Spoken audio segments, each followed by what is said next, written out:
Hello and welcome to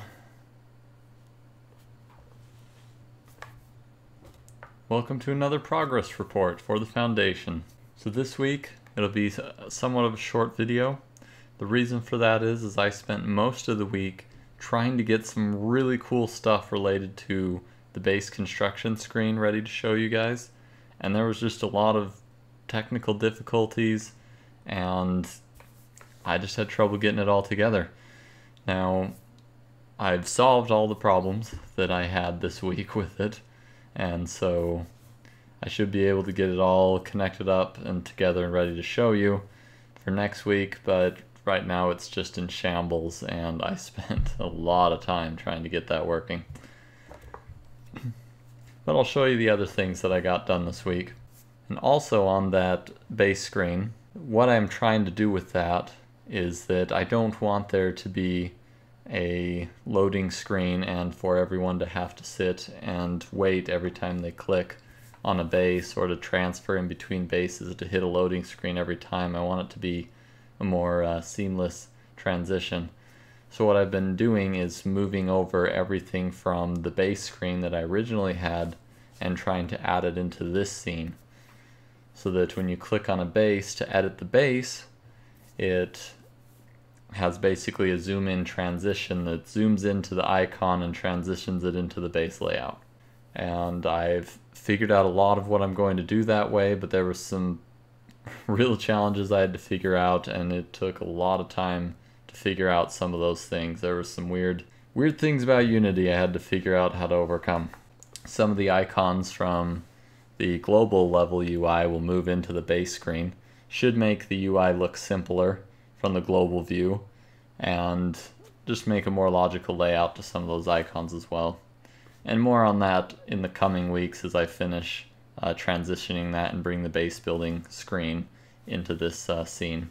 As part of that, with the base scene here, I have this right here is the beta UI, or my first pass at the UI for the base pop-up, to give you just a little bit of information on the global scene. Basically, you have some descriptive text in the bottom left.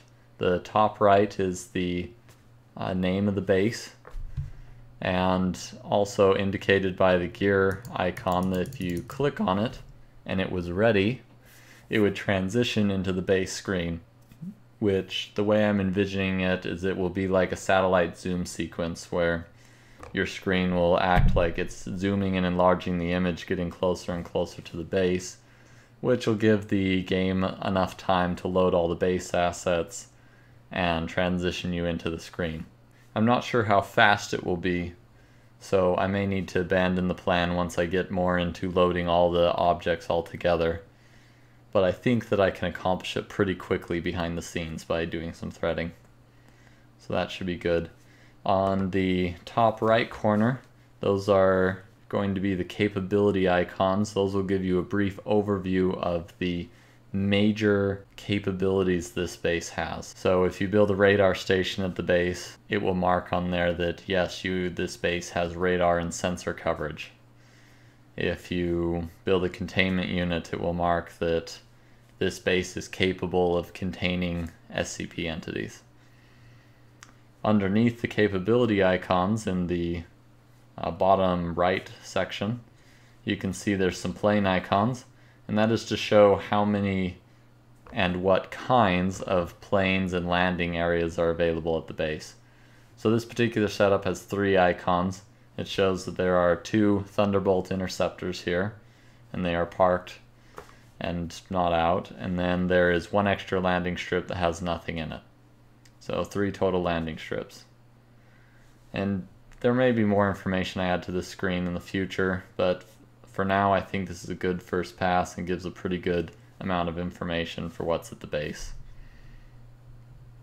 Also, as you may have noticed just a second ago, I've added a small piece of logic to the click function so that in this particular type of case, where we see that the icons ended up on top of each other, all smashed together, and it might be hard to tell which one you're clicking on, the click logic will bring up a pop-up it's given me a list of all the objects in that area.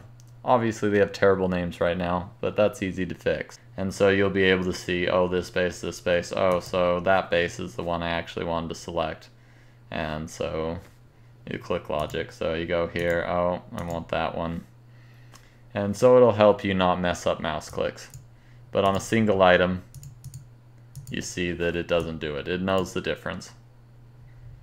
And so it won't get in your way. And then I decided to save the best for last, at least best in my opinion, because it was fun to make. There's definitely going to be such things as fail-safe devices, or possibly the need to launch a nuclear strike to take out an SCP before it causes more damage. Which means that you need a nuke effect, right? So I decided to make a nuke effect. Boom. Still needs a sound effect, I'll get there. That is my nuke effect, and it can get quite bright. Boom.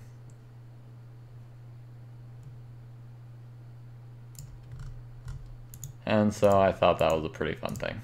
And I can blow off a lot of them with my test script. So yeah, tell me what you think about those nukes and maybe how you want to see them used. I guess another note on them. If you haven't noticed, there's a screen static effect. I'm trying to imitate kind of an EMP type interference. And the closer you get to the blast, the worse it gets. And the farther away, the less bad it gets. You also may have noticed that there's a little bit of screen shake when the nuke hits. I guess you can tell me what you think about that, but yeah, go ahead, tell me what you think about the nuke effect. I think it's kind of pretty. You guys will probably tell me it's too big again, but you know, I like big icons so that they're clear and discernible.